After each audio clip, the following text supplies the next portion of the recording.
Simplifying rational expressions. What do we know? What is a rational expression? Well, a rational expression is going to be the quotient of two polynomials. So we want to be able to simplify rational expressions using the laws of integer exponents. And taking these polynomials, so if we have maybe 2x squared over y cubed, that would be a rational expression. It's a quotient of two polynomials.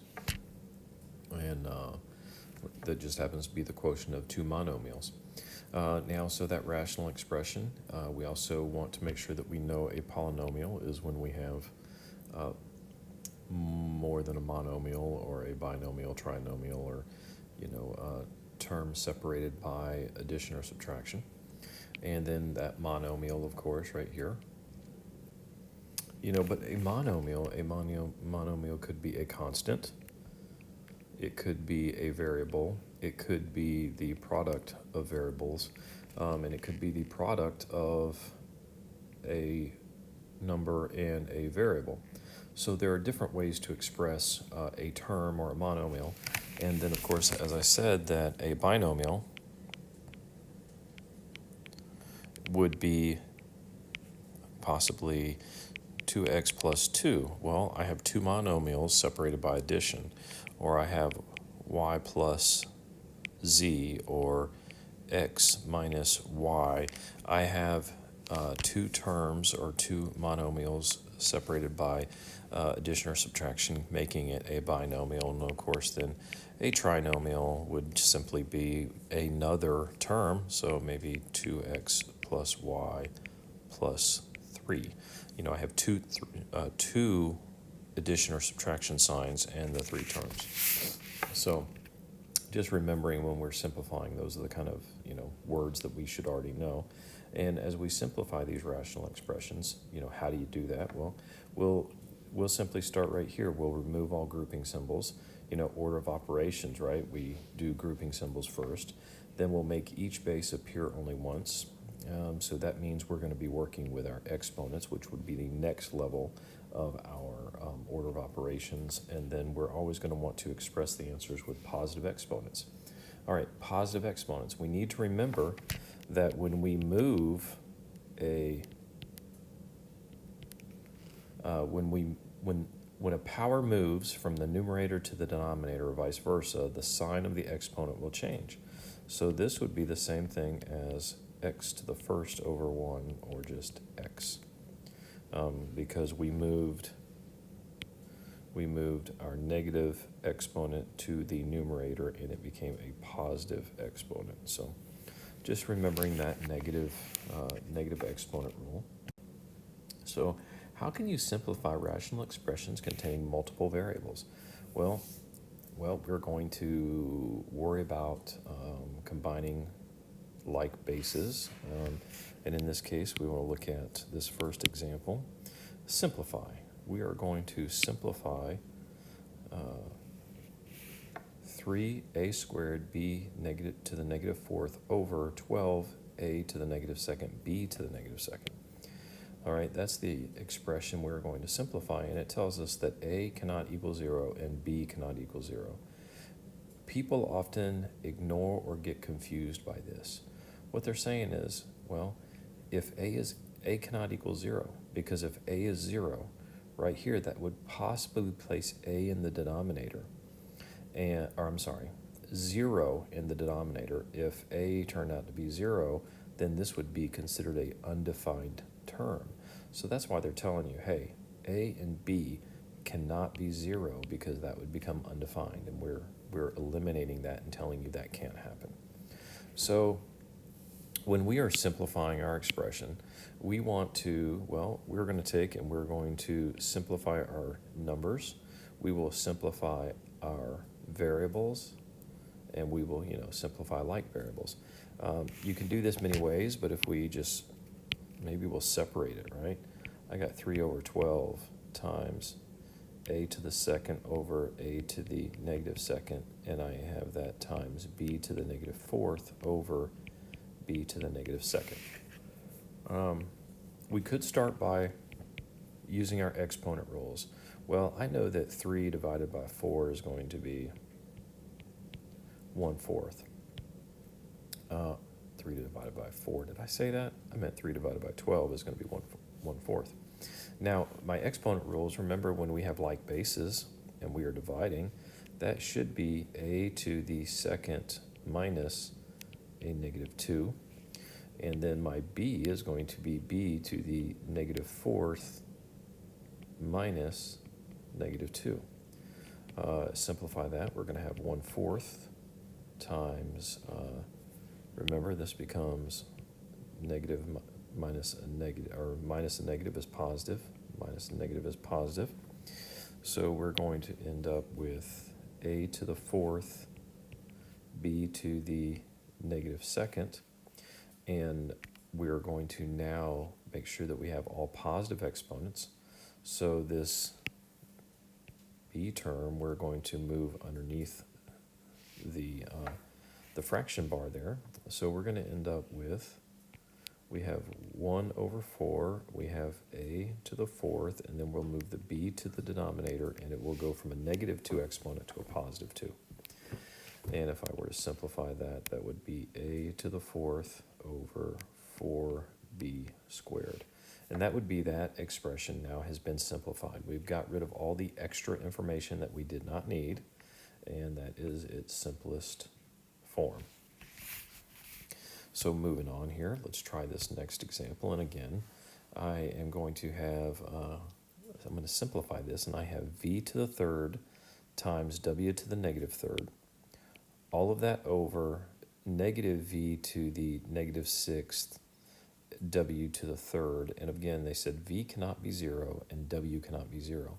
Because again, if v was 0, this would be undefined. If w was 0, this would be undefined, and we can't have an undefined value or a number. So this becomes v to the 3rd over negative v to the negative 6 times w to the negative 3rd over w to the 3rd. And when we go to simplify that, just remember this thing right here. What is that telling us? Negative v. Well, that's telling us we have a negative 1 out here, okay? And then that's going to be v to the 3rd minus a negative 6 times w to the negative 3rd minus 3. So that will be a negative 1 v to the 9th and w to the negative 6. And again, we're going to go ahead and make that a positive exponent for my w, and that is going to end up becoming negative v to the 9th over w to the 6th, because when we moved this to the denominator, the power became a positive. So I have negative v to the 9th over w to the 6th. Simplified expression, and I think that's about as simple as it gets right there. So let's see here. That is, how can you simplify a rational expression? That's one way to do it. Moving on here, we're going to do this. It says an expression raised to a power. And what I'm going to do is I'm going to do this 2 different ways, because I think your lesson will teach you one way, and I'm going to show you a different way just to show that they're the same. So what they show you is, in the book, they say, hey, we need to make sure that we go ahead and distribute our power first. And in doing so, we know that this is going to be negative 2 times a to the 2nd, negative 2 times a to the negative 3rd, because this is a power raised to a power.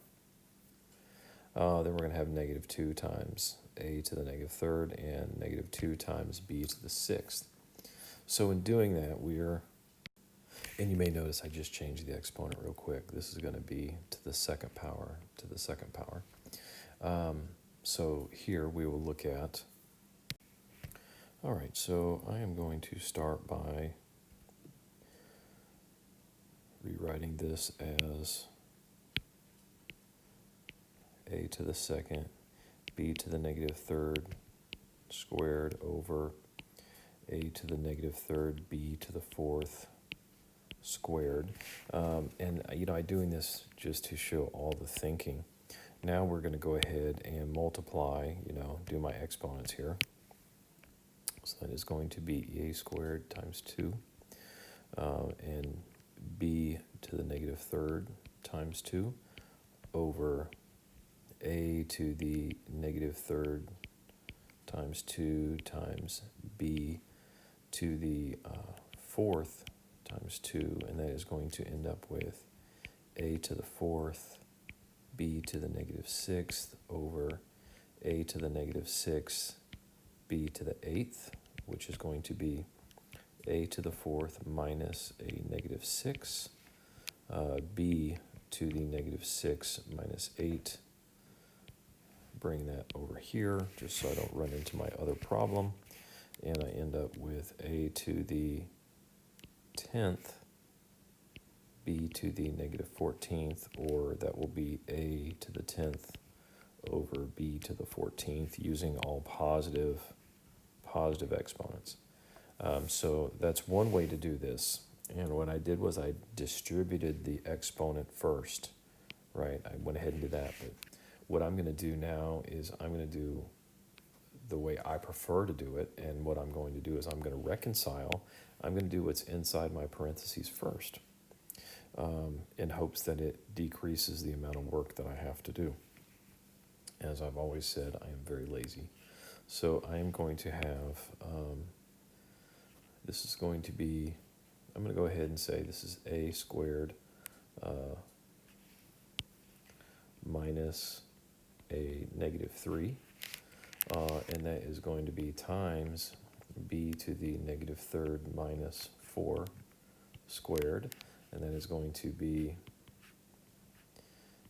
a to the fifth times b to the negative 7th squared, and when I square both of those, that is going to become a to the 10th, b to the negative 14th, which is going to end up equaling a to the 10th over b to the 14th.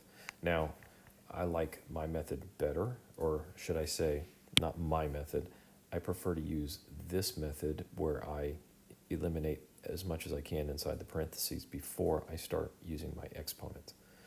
So that's just my power raised to a power. I want to eliminate what's inside first. So just showing you that either method that you use, you may be more comfortable with one or the other, will give you the same answer.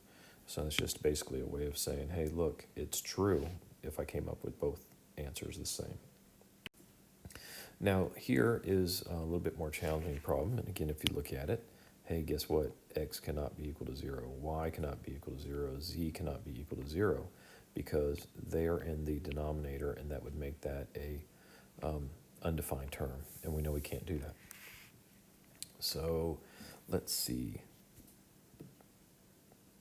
I could do, let's see, I'm going to go ahead and do some exponents here first. I'm going to make sure that I get these exponents out of the way. And let's see, so that's going to give me x squared times negative 1, y to the third times negative 1 over x negative 2 squared, y to the second squared, z to the first time squared, all of that to the second power. So I'm going to have x to the negative second, y to the negative third over x to the negative fourth, y to the fourth, z to the second. Okay, again, this became x to the negative second, this became y to the negative third, this became x to the negative fourth, this became y to the fourth, this became z to the second. And now I'm going to go ahead, and again, I'm showing you all the steps that you may or may not need to do. So I have this, and I'm going to have x to the negative second, not times, but minus negative 4, y to the negative third, minus 4, and all of of that is going to be over z to the second. Z has a positive exponent. There's no other z's there, so I'm just leaving it in the denominator. And that should give me then, I should have x to the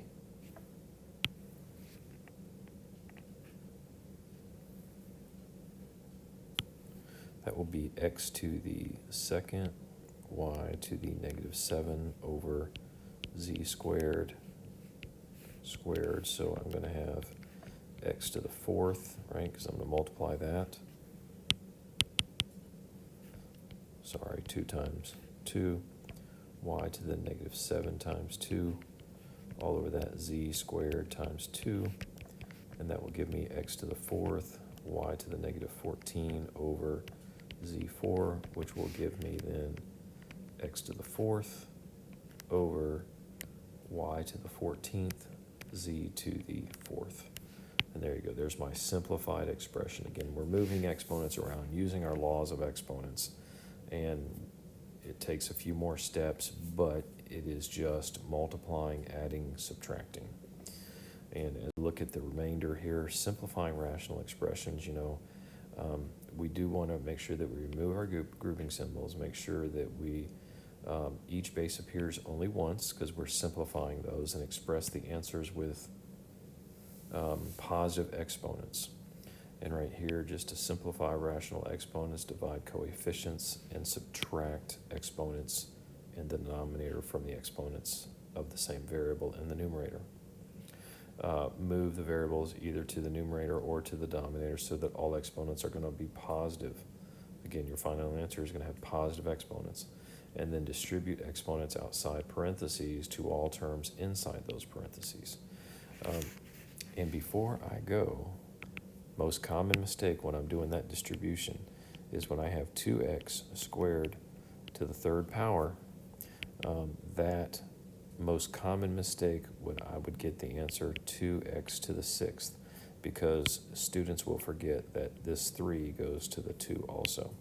So that is a wrong answer, and that should, remember, be rewritten as 2 to the third power x squared to the third power, and that would be 8x to the sixth.